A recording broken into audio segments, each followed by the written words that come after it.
اب میں نماز کے اہم ترین 2 مسئلے بیان کرنے جا رہا ہوں۔ اللہ تعالیٰ سے دعا ہے ہمیں وہ بھی یاد رکھنے، محفوظ کر کے دوسروں تک پہنچانے کی توفیق عطا فرمائے۔ جن کو پتہ ہے وہ محفوظ کر لے، پکا کر لے، اور جن کو نہیں پتہ وہ آج سے محفوظ کر کے اس پر عمل کرنا شروع کر دے۔ دیکھیں، جب ہم نماز پڑھتے ہیں، نماز کے دوران جب ہم نے تکبیر تحریمہ کہہ دی، اللہ اکبر کہہ کے ہاتھ باندھ لیے، اس وقت سے لے کر سلام پھیرنے تک آپ کا اتنی آواز سے پڑھنا ضروری ہے کہ آپ کے کان سن سکیں۔ اگر آپ بالکل دل کے اندر نماز پڑھ رہے ہیں، ہونٹوں کو ہلا ہی نہیں رہے، حرکت نہیں دے رہے، تو ایسے بندے کی نماز نہیں ہوتی، اس کا فرض ادا نہیں ہوتا، اس کو نماز دوبارہ پڑھنی پڑے گی۔ اس نے 5 سال 10 سال 20 سال بھی اس طرح نمازیں ادا کی، ان کو دوبارہ پڑھنی پڑیں گی، ایک بھی نماز ادا نہیں ہوئی۔ اور جو بندہ دل میں نہیں پڑھتا، ہونٹوں کو ہلاتا ہے لیکن اتنی آہستہ پڑھتا ہے کہ اپنے کانوں تک بھی آواز نہیں جاتی، اپنے کانوں کو بھی سنائی نہیں دیتی، ایسے بندے کی بھی نماز نہیں ہوتی۔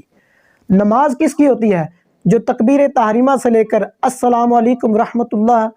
السلام علیکم رحمت اللہ تک جتنا دورانیہ ہے، ہر ایک جگہ اتنی آواز سے پڑھنا ضروری ہے کہ اپنے کان سن سکے۔ مثال کے طور پر میں پڑھتا ہوں سبحانک اللہم و بحمدک، یہ تو اونچی ہے،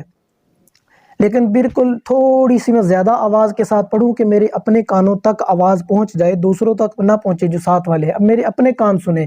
اتنا ضروری ہے۔ اگر کوئی ایسے نماز پڑھے گا تو اس کی نماز ہوگی۔ ہاں، اگر مسجد کے اندر گرمیوں میں بہت زیادہ پنکھے چل رہے ہیں، موٹر چل رہی ہے، پمپ چل رہا ہے، جس کی وجہ سے شور ہے، یہ مسجد روڈ پہ ہے، گاڑیوں کا آنا جانا لگا رہتا ہے، ٹریفک کی وجہ سے بندہ نماز پڑھتا ہے تو اپنے پڑھے کی کانوں تک آواز نہیں جاتی، ایسی صورت میں اس کی نماز ہو جائے گی۔ لیکن بغیر کسی عذر کے، کوئی مسئلہ نہیں، کوئی رکاوٹ نہیں، بندہ نماز پڑھ رہا ہے، اس کے اپنے پڑھنے کی آواز کانوں تک نہیں جا رہی، ایسے بندے کی نماز نہیں ہوتی۔ اتنی آواز سے پڑھنا کہ اپنے کان سن سکے، یہ واجب ہے، اور جب نماز کے اندر واجب رہ جائے تو نماز واجب الاعادہ ہوتی ہے، اس کو دوبارہ پڑھنا لازم ہوتا ہے۔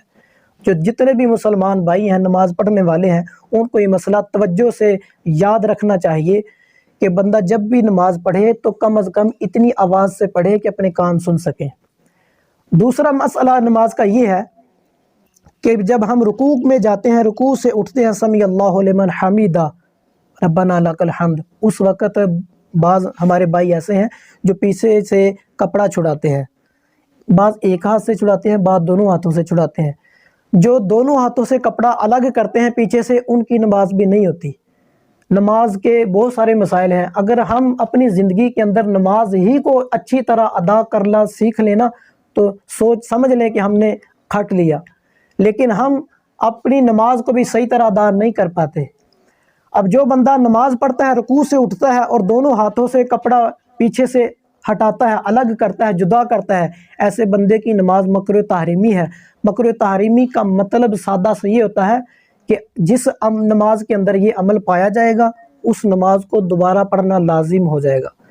وہ نماز آپ کی نہیں ہوگی، آپ کو دوبارہ پڑھنی ہے۔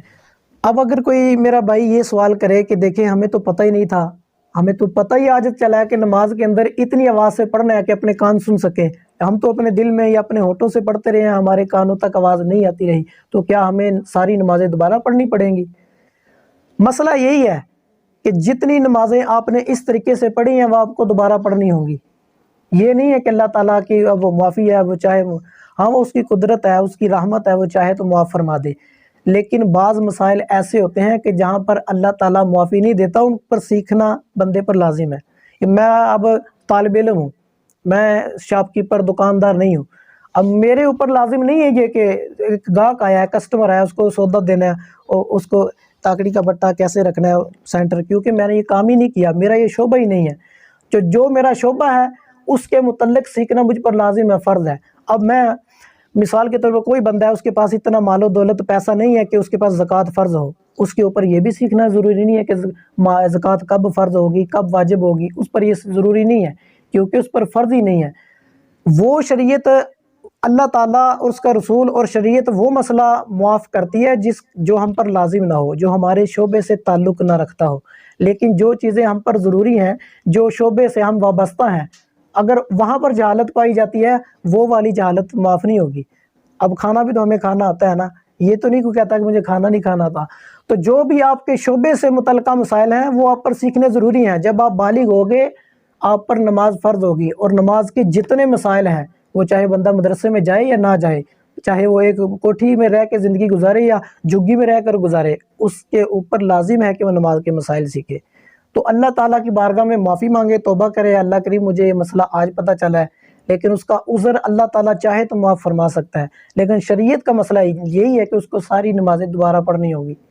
اللہ تعالیٰ ہمیں عمل کی توفیق عطا فرمائے۔